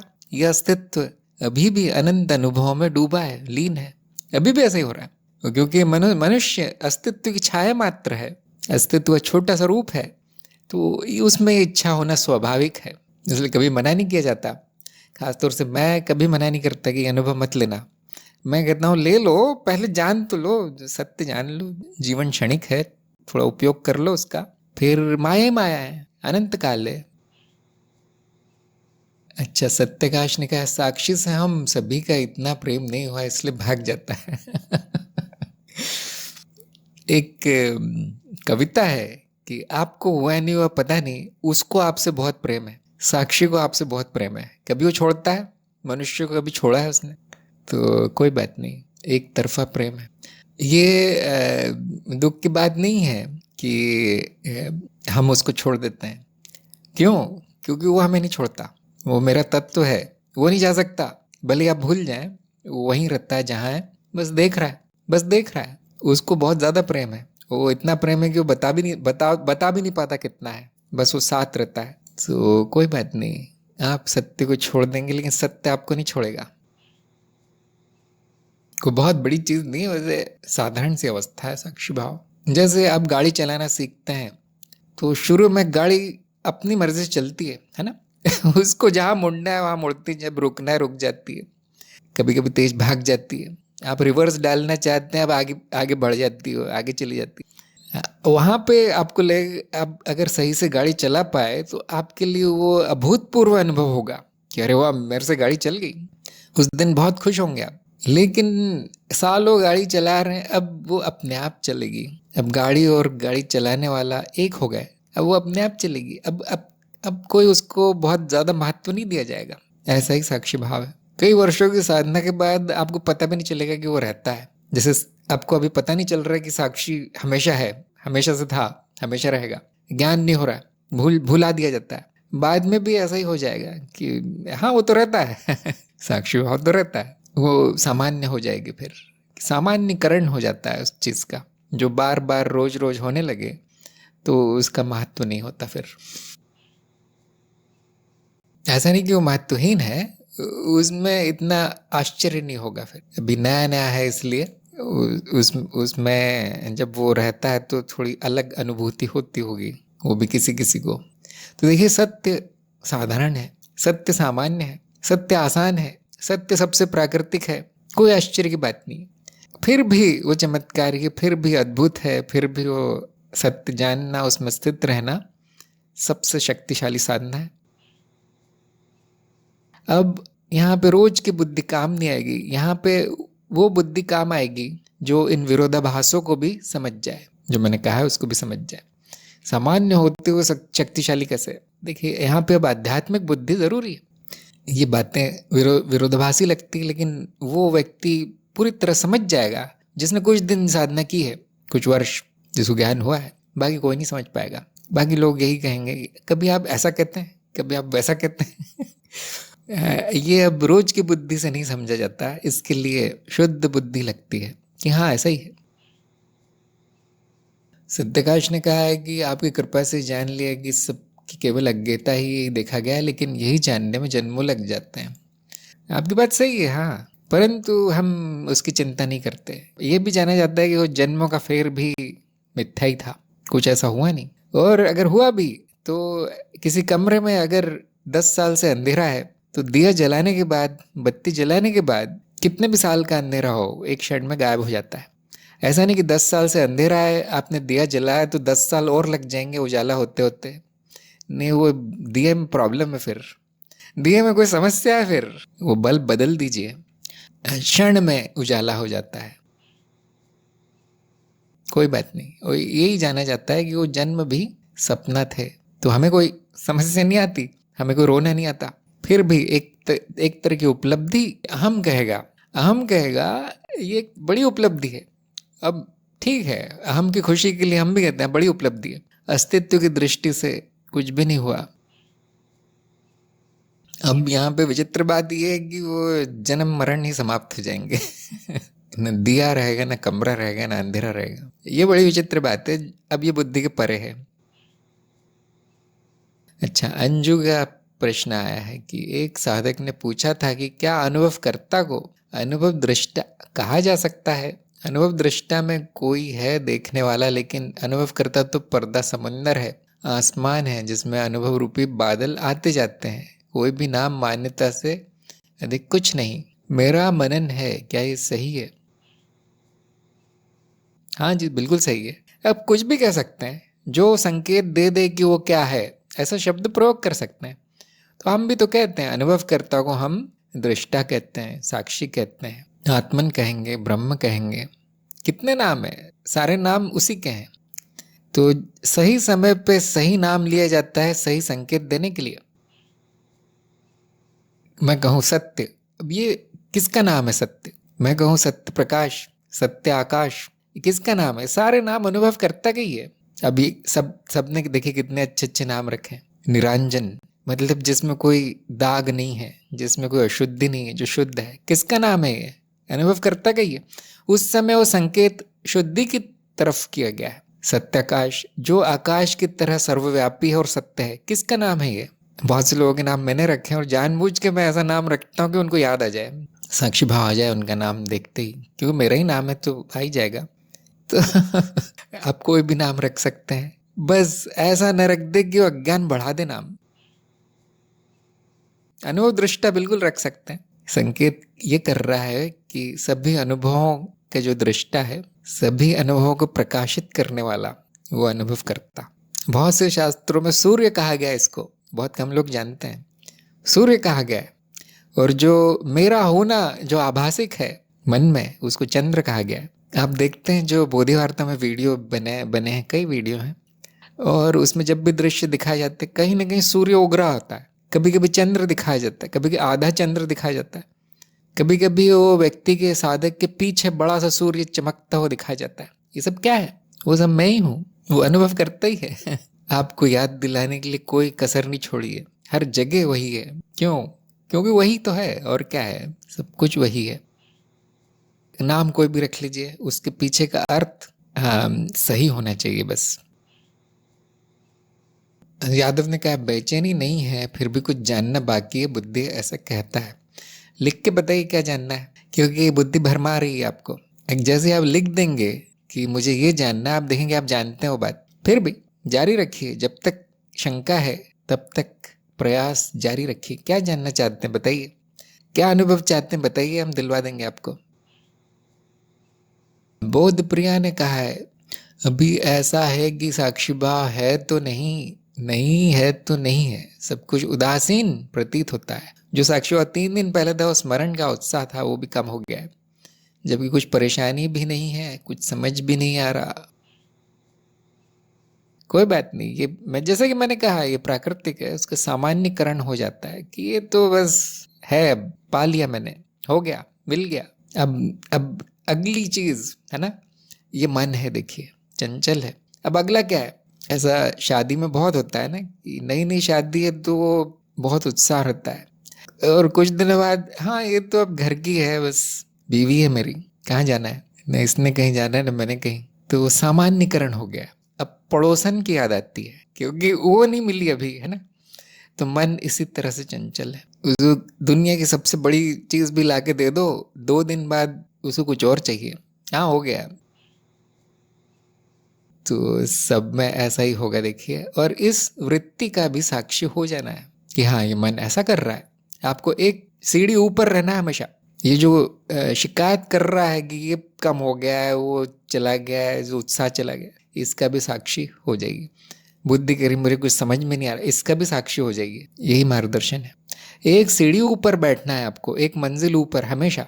नीचे कुछ भी होता रहे वो बिल्कुल ठीक है, क्योंकि उसके मन की ये स्वभाव है, प्राकृतिक है ऐसा। ये आप सब लोग को ये अनुभव, ये ज्ञान हुआ होगा कि ऐसा ही है ये मन। इसलिए आपको उसको छोड़ देना है, थोड़ा ऊपर बैठिए, साक्षी भाव में बैठिए, तो उसका दृष्टा बन के बैठिए। कभी कभी उसको खेलने देना है, क्योंकि फिर अगर आपने उसको दबा दिया पूरी तरह से तो जड़ हो जाएगा, वो निर्जीव हो जाएगा, वो ठीक नहीं है।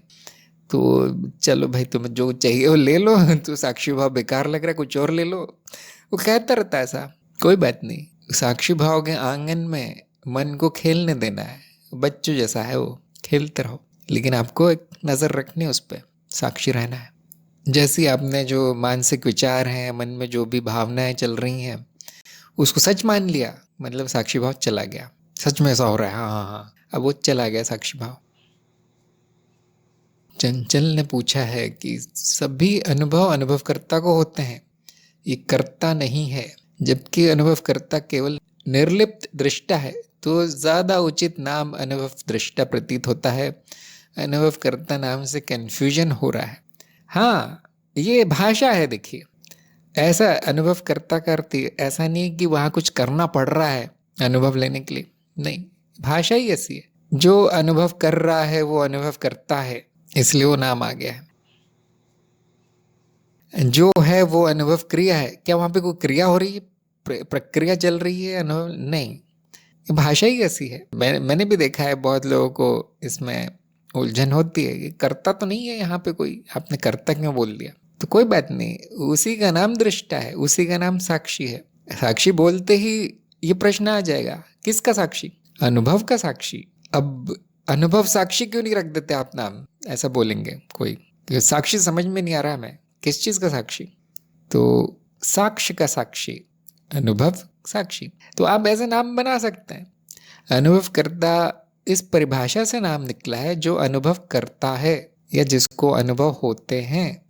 तो भाषा में थोड़ी सीमा हमेशा रहेगी, वो शब्द कहाँ संकेत कर रहा है उसका महत्व है, ना कि उसको क्या कहा गया। अब आत्मन भी कह सकते हैं, आत्मन। बहुत से लोग कहेंगे नहीं मैं तो नहीं हूं, क्योंकि आत्म का अर्थ होता है मैं तो नहीं हूं, अनात्मन कहिए इसको, ठीक है।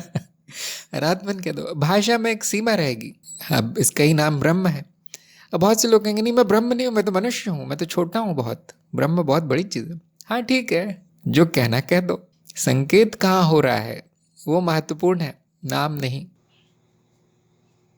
चंचल को मैं कहूंगा भाषा और नाम। अब आपको एक कदम आगे बढ़ जाना है, नाम छोड़ के अर्थ पर आ जाना है कि वो नाम पुकारा गया है किसका है। छोड़ दीजिए नाम, वो शुरुआत करने के लिए बहुत अच्छा है कि प्रश्न ये आता है कि ये सब कुछ प्रकट है, जगत आदि वस्तुएं, शरीर, ये अनुभव कौन कर रहा है। ये भाषा है, हिंदी भाषा ऐसी ही देखिए, ये अनुभव कौन कर रहा है।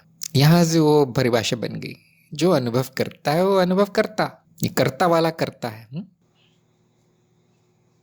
संस्कृत में नाम है, अनुभव का नाम है अनुभूति। वो बिल्कुल सही है, अनुभव हो रहा है उसका अर्थ है, भव का अर्थ है होना। लेकिन उससे जिसको अनुभव हो रहे हैं उसका कोई संस्कृत नाम है नहीं। है क्या कोई? हो सकता है, साक्षी एक नाम है, दृष्टा एक नाम है, लेकिन जिसमें अनुभव आता हो ऐसा कोई नाम है नहीं। अनुभोक्ता बोल सकते हैं, बहुत कठिन है, इसलिए जो सबसे सरल लगा वो रख दिया गया है। तो देखिए, आपको जो पसंद है वो नाम रख लीजिए, उसको परिभाषित कर दीजिए। जब दूसरों से बोलना है तो फिर वो नाम उपयोग करना पड़ता है जो दूसरा व्यक्ति समझता है, जिसकी परिभाषा दूसरे को पता है, तभी संचार हो पाएगा, तभी संपर्क हो पाएगा। बाकी सब लोग अपना अपना नाम रख लीजिए आपको, क्योंकि उसके करोड़ों नाम है, करोड़ों। कितने रखेंगे? संकेत एक की तरफ है। हाँ, कुछ नाम बोल दिया और आपने कुछ और समझ लिया, अब ये समस्या है, इसलिए परिभाषित होना जरूरी है। निरंजन ने कहा है, किसी घटना में दृष्ट भाव आ जाने पर वो घटना पहले जैसी क्यों नहीं दिखाई पड़ती, ऐसा क्यों? देखिए, यहाँ पे बदल दिया, साक्षी भाव का दृष्ट भाव हो गया। आगे लिखा है, जैसे किसी कार्य के प्रति बहुत उत्साह है, किंतु जैसे ही दृष्टा भाव आता है तो सामान्य सा प्रतीत होने लगता है।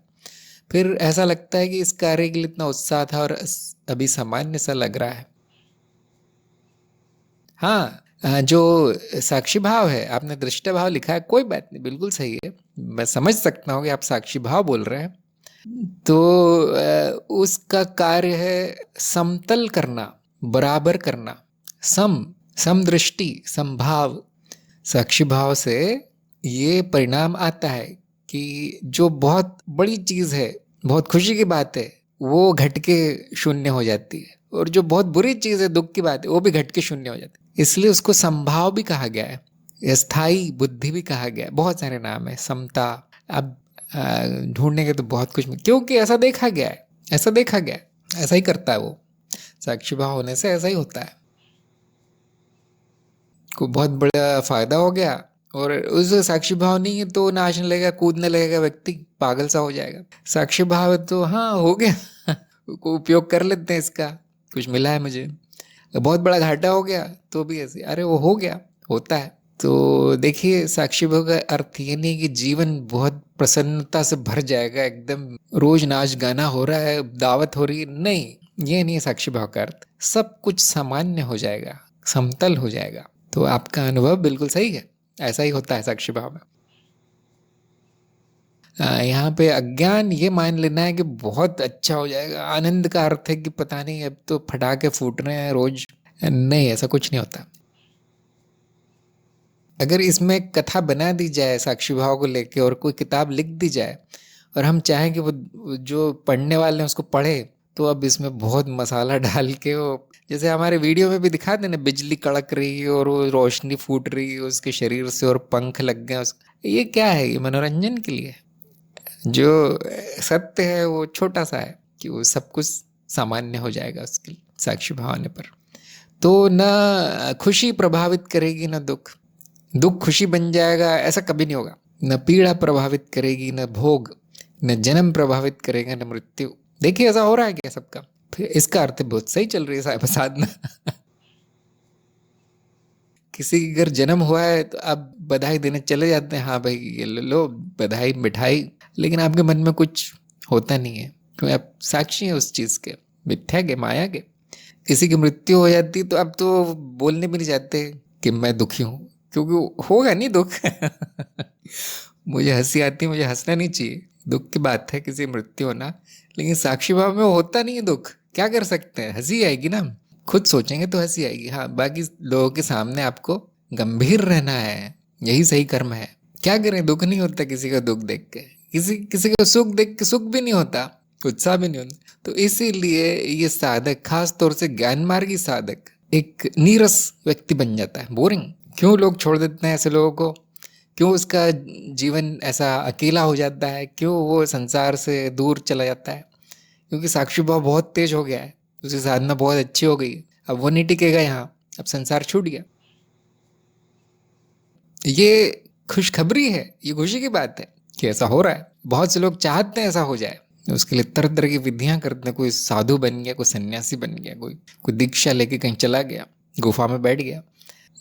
आपको ये बना बनाया मिल रहा है, निःशुल्क मिल रहा है, बिना कुछ करे मिल रहा है। इसका नाम है विरक्ति। आप कह रहे हैं ना कि पहले उत्साह था अब नहीं रहा और ये सब, इसका अर्थ है विरक्ति। इसका नाम है विरक्ति, वैराग्य। आप वैराग्य हो गए हैं। इसलिए मैंने कहा है बहुत शक्तिशाली साधना है, इसलिए सबको नहीं दी जाती है ना।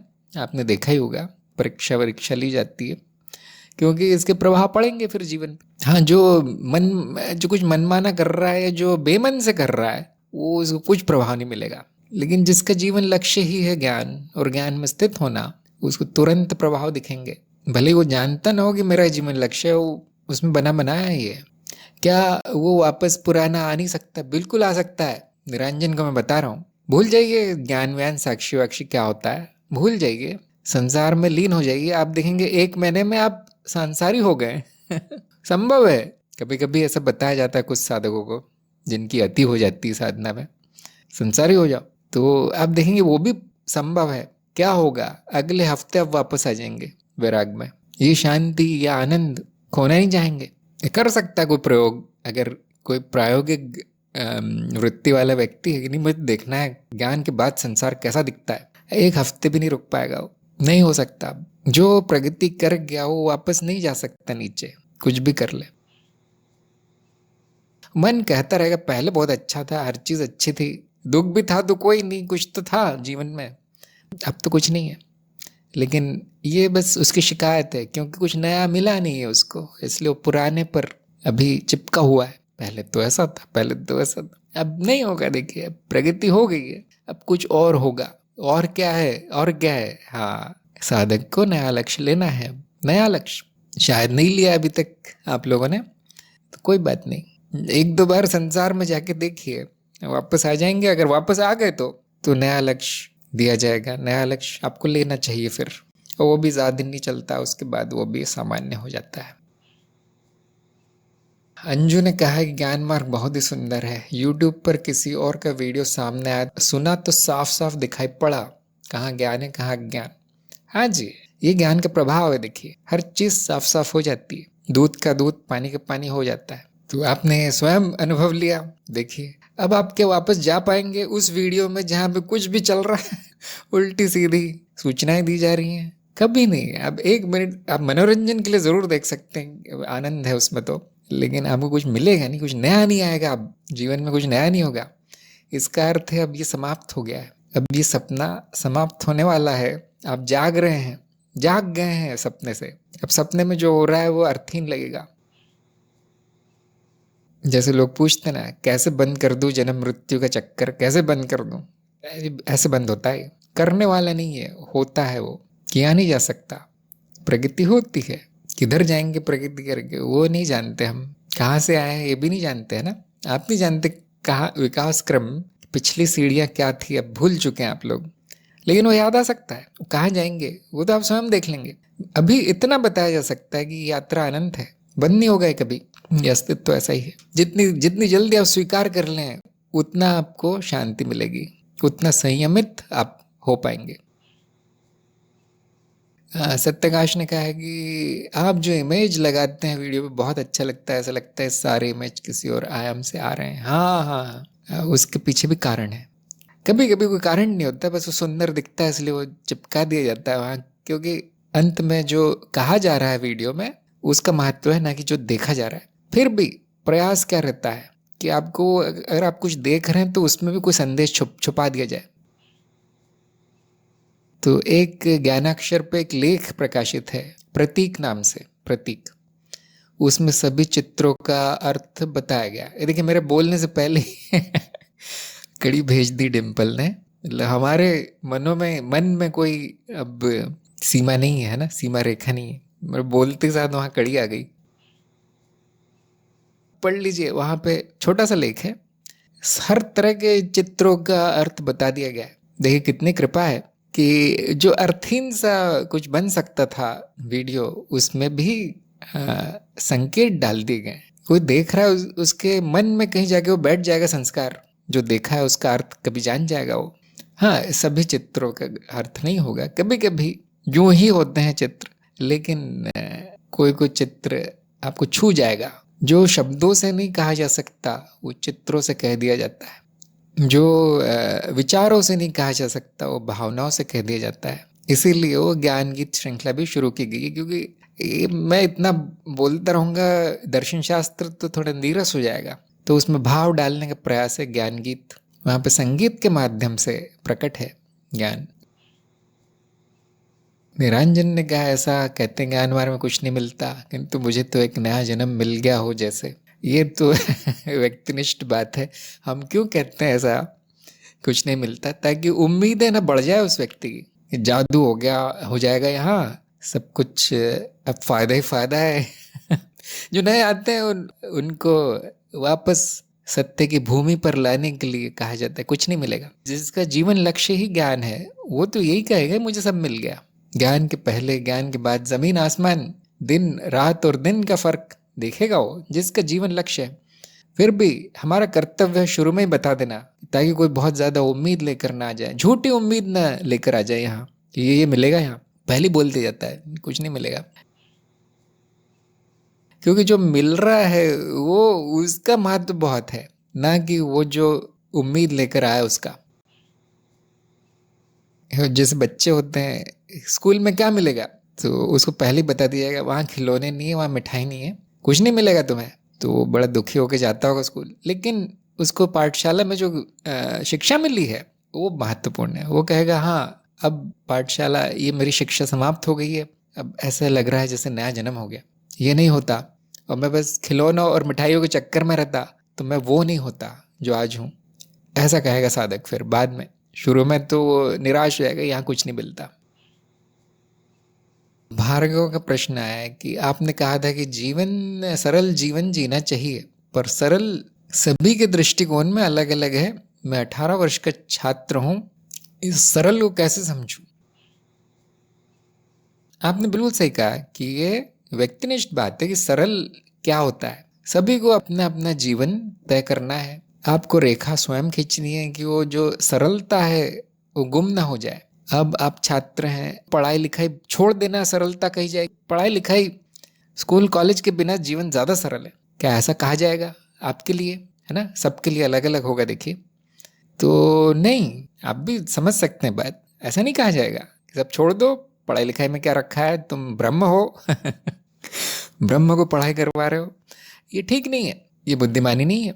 तो आपके लिए सरल क्या है कि आप वो पूर्ण कीजिए, शिक्षा पूर्ण कीजिए, कोई व्यवसाय, कोई नौकरी कुछ कीजिए, और उससे ज़्यादा नहीं करना है। जो ज़रूरी है उतनी पढ़ाई कर लीजिए। अब वो 20 साल पढ़ाई चल रही है तरह तरह की, BA, उसके बाद MA, उसके बाद डबल MA, उसके बाद PhD, उसके बाद डबल PhD, ये आती हो गई। अभी सरल नहीं रहा। तो सरल कैसे जाने कहाँ सरलता समाप्त हुई है? जो अति हो रही है, जो अनावश्यक कर्म हो रहे हैं, जिसके बिना भी जीवन अच्छा चलता, सुख होता उसमें, वो हो रहा है, तो आप कह सकते हैं वो सरल नहीं रहा।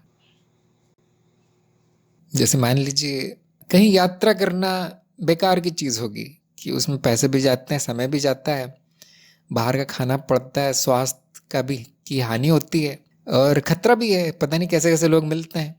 हम कहेंगे देखिए वो आवश्यक नहीं है यात्रा करना, अनावश्यक है। वहाँ पे जीवन को सरल किया जा सकता है, एक जगह रह कर, जहाँ ज़रूरत है वहाँ जाना, वापस घर आ जाना, ये सरल जीवन कहलाएगा। हो सकता है आपको ऐसा साधक मिले जो कहे मुझे यात्रा ही पसंद है, वो मेरे प्रारब्ध में लिखा है, मेरा जीवन लक्ष्य। अब उसके लिए सरल क्या हो जाएगा कि जहाँ जहाँ उसको जाने की इच्छा वहाँ जाके आ जाए, वो यात्रा कर ले, वो जो जो देखना है दुनिया में देख ले, और फिर बैठ जाए घर में, फिर सरल हो जाएगा उसका जीवन। तो यहाँ पे आवश्यकता कुंजी है, उतना कीजिए जितना आवश्यक है, और जो अति हो रही है उसको हटा देना, सरलता में आ जाना है। देखिए सबको अलग अलग है, सबका अलग अलग होगा। अक्सर मेरे पास एक प्रकार के प्रश्न बहुत आते हैं कि शादी करूं या नहीं करूं। शायद हफ्ते में 1 या 2 इस तरह के आ ही जाते हैं। आप लोग सब छोटे छोटे हैं, नए नए हैं। अब बड़ी मुश्किल है ना, क्योंकि एक नियम तो है नहीं ना। ज्ञान मार्ग में ऐसा नियम है कि नहीं करना है तुम्हें, या ऐसा भी नियम नहीं है कि करना ही है। ये मैं एक उदाहरण दे रहा हूँ जो कि सबको एक को सामना करना पड़ता है इस चीज़ का, शादी का। देखिए ज़रूरी है क्या वो, देखिए आवश्यक है क्या आपके लिए, बस इतना देखना है। कुछ लोग शादी नहीं करेंगे तो उनका जीवन अस्त व्यस्त हो जाएगा, वो सरल नहीं कहलाएगा। कुछ लोगों का जीवन शादी करके सरल हो जाएगा कि हाँ, मेरे माँ बाप की इच्छा थी, मुझे घर में कोई चाहिए था, मेरी ये इच्छाएं थी, ज़रूरतें थी, हाँ ये हो जाएगी इससे, तो उनका जीवन सरल हो जाएगा। और किसी का जीवन नरक हो जाएगा, पूरी तरह व्यक्तिनिष्ठ है कि मैं इस बंधन में पड़ा क्यों, क्यों किया मैंने। तो आपके लिए क्या सरलता प्रदान करता है, आप स्वयं निर्धारित कीजिए। सब कुछ त्याग देना भी सरलता नहीं है, और जैसा संसारी व्यक्ति कर रहा है हर चीज बिना समझे, वो भी सरलता नहीं। तो कहीं संतुलन जरूरी है, वो संतुलन जीवन के अनुभवों से ही आता है। कभी कभी बताया जा सकता है, जैसे गुरु का काम यही है ना, बताना, मार्गदर्शन। तो जैसे छोटा सा उदाहरण देता हूँ मैं, बहुत सरल सा, कि गाड़ी कितनी गति पे, क्योंकि गाड़ी हर जगह आ जाती है, बहुत अच्छा उदाहरण है। गाड़ी किस गति से चलानी चाहिए, 10 किलोमीटर प्रति घंटा, 20 या 100, 150 किलोमीटर प्रति घंटा, कौन सा उचित है, सरल क्या है, बता दीजिए। तो देखिए संतुलन जरूरी है। संतुलन, अगर आप बहुत धीरे चलाएंगे पहुंच नहीं पाएंगे, और लोग भी परेशान हो जाएंगे जो पीछे आ रहे हैं आपके। बहुत तेज चलाएंगे तो सभी जानते हैं बड़ी समस्या हो जाएगी। तो संतुलन ठीक उतनी गति में चलानी है जितनी आपको सुरक्षित पहुंचा दे सही समय पे। भीड़ है तो गति कम, खाली रास्ता है तो गति ज्यादा। नियम नहीं है, बताया भी तो क्या बताए कोई। हाँ, वो बंदा कहता है, व्यक्ति कहता है मैं तो बस 150 की गति से चलाऊंगा, 100 की गति से कुछ भी हो जाए। अब गुरु बता सकते हैं, अब यहाँ पे गुरु का काम है थोड़ा सा, अब बता सकते हैं कि देखिए अब ये अति हो रही है, ये आवश्यक नहीं है। या वो कहेगा मुझे गाड़ी में बैठने में ही डर लगता है, गाड़ी पे बैठूंगा तो चलाऊंगा नहीं। लेकिन अब गुरु बोल सकता है देखिए ये ठीक नहीं हो रहा, आपको ये करना है कार्य। तो इसी प्रकार सबको अपने जीवन में संतुलन लाने का प्रयास करना है, ना कि अति, किसी भी दिशा में अति ठीक नहीं है। जब मैं कहता हूँ सरल जीवन जीना चाहिए तो उसका यही अर्थ है। अंजू ने कहा है क्या इन चिन्हों का स्वप्न में भी यही संकेत होता है, हो सकता है हाँ, स्वप्न में वही आता है जो संस्कार है। अगर संस्कारों में वही अर्थ है तो कभी भी स्वप्न में भी वही आ जाएगा। जैसे आपने अर्थ जान लिया है, जैसे हंस का अर्थ जान लिया आपने, शुद्धता का प्रतीक, ज्ञान का प्रतीक, वो सपने में दिख गया तो आप मान सकते हैं कि कुछ ज्ञान की के संकेत मिले हैं। या बहुत से लोग गुरु का अर्थ जानते हैं, जो अंधकार से प्रकाश की ओर ले जाए वो गुरु है। स्वप्न में गुरु दिख गया, मतलब अब आपकी यात्रा आरंभ हो रही है अंधकार से प्रकाश की ओर। ये कुछ संभावना है, कुछ संस्कार पड़े हैं, जो संस्कार पड़े हैं चित्त पे वो फलित होते हैं। ये बड़ी कहानी है ना। तो वैसे सपनों में ज़्यादा अर्थ ढूंढना नहीं चाहिए, फिर भी हो सकता है कि स्वप्न संकेत कर रहा हो आने वाले समय का, वो संकेत चिन्ह के रूप में मिलते हैं। क्योंकि स्वप्न में ऐसी लिखा तो नहीं आ जाएगा कि देखो तुम्हारे साथ ये होने वाला है, ऐसा नहीं है, वो सांकेतिक चीज़ है। तो कुछ स्वप्न अच्छे होते हैं, हम उन्हें शुभ लक्षण कहते हैं, जैसे गुरु का दिख जाना, इस प्रकार के संकेत दिख जाना, मतलब अब गाड़ी कहीं जाएगी उसकी कुछ ना कुछ होगा। अच्छा, सत्यकाश ने कहा लेकिन अज्ञानी से शादी नहीं करनी चाहिए, लेकिन जो इस मार्ग में है शायद ठीक होगा, नहीं तो हम कहेंगे पूर्व, वो समझेगी पश्चिम। हाँ, नहीं करनी चाहिए अज्ञानी से शादी। अगर आप जान गए हैं कि वो व्यक्ति अज्ञानी है, चाहे पुरुष हो स्त्री हो, तो आपको बच के भाग जाना चाहिए। लेकिन मैं आपको यहाँ पे बता देना चाहता हूँ कि ज्ञानी से शादी कर लेंगे और जीवन सुखी हो जाएगा, ये मान्यता भी गलत है। मैं अपनी हंसी रोकने की कोशिश कर रहा हूँ मैं, लेकिन कोई ज्ञानी वो शादी करेगा ही नहीं। अगर उसकी पहले हो चुकी तो कोई बात नहीं, वो अपना कर्तव्य निभाएगा विरक्त होके। लेकिन अगर आपने ये समझ लिया है कि अज्ञानी से शादी नहीं करनी चाहिए, तो आपके पास अब कोई उपाय ही नहीं है, क्योंकि ज्ञानी से शादी नहीं होगी अगर वो व्यक्ति ज्ञानी है जिससे आप शादी कर रहे हैं, पुरुष या स्त्री, और वो कहते हाँ मैं शादी करूंगा या करूंगी, तो कहाँ ज्ञान हुआ है, कहाँ विरक्ति आई है, कौन सी साधना कर रहा है? शादी कोई साधना है नहीं। तो कोई उपाय नहीं है फिर। अगर आपने ठान लिया कि मैं अज्ञानी से शादी नहीं करूँगा, अब अकेले जियो, आराम करो। लेकिन एक खुशखबरी है कि शादी ही संबंध नहीं होता है। केवल शादी ही दुनिया में अकेला संबंध नहीं है, बहुत सारे, बहुत तरह के संबंध है। देखिए, मित्रता है, प्रेम है, या गुरु शिष्य है, हर प्रकार का आप संबंध रख सकते हैं। क्या हो गया है आपके मन में, समाज ने इतना भर दिया है कि शादी ही एक संबंध है बस, और कुछ नहीं होना चाहिए। इसीलिए वो समस्या बन गया है, इसलिए वो मजबूरी बन गया है। 100 तरह के संबंध है, तो अज्ञानी से भी संबंध हो सकते हैं। देखिए, गुरु के पास तो अज्ञानी आता है, ज्ञानी तो नहीं आएगा गुरु के पास सीखने। तो गुरु शिष्य संबंध होता है। देखिए, इस प्रकार जीवन बहुत बड़ा है, उसको एक ही घटना या एक ही रीति रिवाज से संबंधित कर देना बहुत बड़ा ज्ञान है। हर तरह का संबंध हो सकता है। दो ज्ञानियों के बीच मैत्री संबंध अच्छा होता है, शादी नहीं दो ज्ञानी मिलेंगे तो मित्र हो जाएंगे, शादी नहीं करेंगे वो तो। अब आगे क्या बोलें, आगे हम थोड़ा सा चर्चा कर लेते हैं प्रश्नों पे, एक थोड़ा सा समय बचा है। तो ज्ञान का जीवन पे क्या प्रभाव होता है, भार्गव का पहला प्रश्न था। पूरे अंक मिले, सब पे अलग अलग प्रभाव होगा, ये बात इसमें जोड़नी चाहिए। लेकिन कुछ सामान्य प्रभाव सभी में देखने को मिल जाते हैं। नंबर 2, अप्रोक्ष अनुभव के 3 उदाहरण दे। तो इन्होंने उदाहरण दिए, स्पर्श, दृष्टि आदि आदि। क्यों ये अप्रोक्ष अनुभव क्यों है? इस किताब में ये लिखा है वो सच है, ये वाला अनुभव अप्रोक्ष अनुभव क्यों नहीं है? आप जान सकते हैं, आप जान सकते हो अप्रोक्ष नहीं है, उस पर मान्यताएं हैं, मान्यताएं चढ़ी हैं। मैं मनुष्य शरीर हूँ, ये अनुभव हो रहा है ना, लेकिन वो अप्रोक्ष क्यों नहीं है? क्योंकि उसमें मान्यता चढ़ी कि वो मैं हूँ। जबकि शरीर का जो अनुभव हो रहा है, जैसा भी हो रहा है, 2 हाथ 2 पैर ऐसे, या मन के अनुभव हो रहे हैं, जो इच्छाएं, भावनाएं, विचार, हाँ, वो अप्रोक्ष है, वो अप्रोक्ष। ये मैं हूँ, मैं इतना अच्छा हूँ, मैं इतना बड़ा हूँ, मैं ज्ञानी हूँ, ये अज्ञान है, उस पर अज्ञान की परत चढ़ गई है। तो हटाने से वो अनुभव अप्रोक्ष हो जाता है। तो बिल्कुल सही उदाहरण थे इनके। तत्व जानने की विधि क्या है? इनको आधे अंक मिले। वैसे तो इन्होंने बताया, इन्होंने नीति नीति नाम लिया, या स्वयं को जानने की विधि बताई, या स्वयं को जानने का एक तरीका बताया। और भी बहुत से तरीके हैं स्वयं को जानने के, लेकिन यहाँ तत्व को जानने की बात हो रही है। तत्व की परिभाषा है जो नहीं बदलता, है ना तो मैं ये सुनना चाहता था कि अगर वो बदल गया तो तत्व नहीं है। यही विधि है, यही विधि है। यहाँ पे हमको आत्मज्ञान अनुभवकर्ता को लाने की भी जरूरत नहीं है, सरल सा उत्तर आ सकता है। तत्व जानने की क्या विधि है? अगर वो बदल रहा है, अगर वो अनावश्यक है, तो वो तत्व नहीं। ऐसे हर चीज का तत्व जाना जा सकता है, लेकिन साधक की रुचि स्वयं का तत्व जानने में होती है, वो भी अंतिम तत्व, परम तत्व।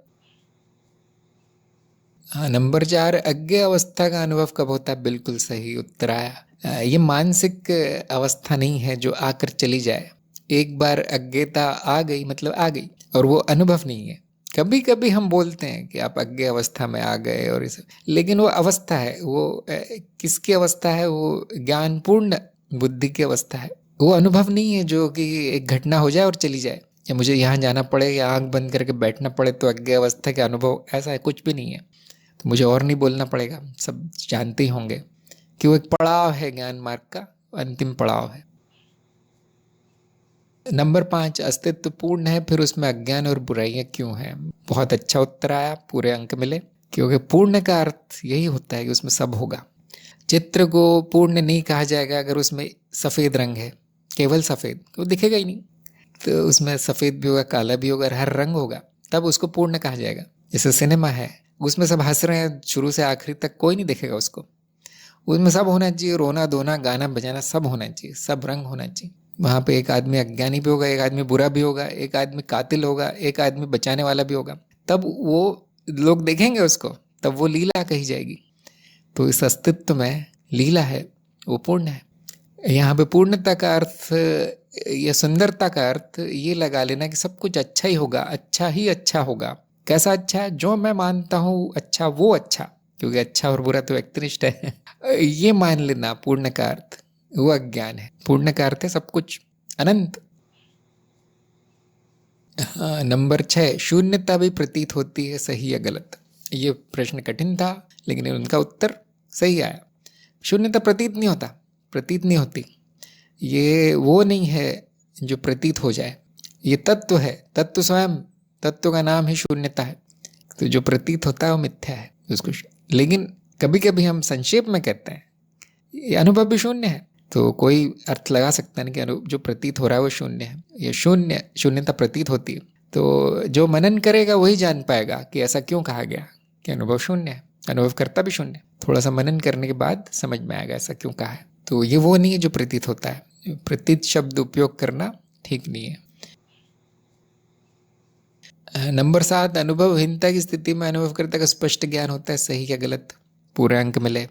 ऐसी कोई स्थिति होती नहीं है अनुभवहीनता नाम की, अस्तित्व तो स्वयं है।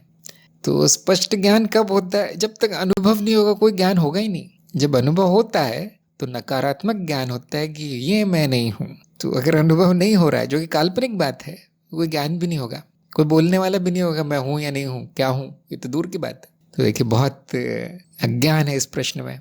शायद अनुभवहीनता उस चित्त की अवस्था को कह दिया गया जो शांत है, थोड़ा सा, जहाँ पे शोर शराबा ना हो। कुछ लोग बोल देंगे इसको ये अनुभवहीनता की स्थिति, शांति नहीं, वो शांति का अनुभव है वो शोर शराबे रहित मन का अनुभव है। कोई भी अनुभव हो जाए ज्ञान वही होगा कि ये मैं नहीं हूँ, बड़ा सरल है। नंबर 8, क्या साक्षी भाव का ना होना ज्ञान दर्शाता है? इसमें इनको आधे अंक मिले। वैसे उनका उत्तर तो बिल्कुल सही था। मेरे हिसाब से उत्तर क्या होना चाहिए था कि दोनों स्थितियां संभव है।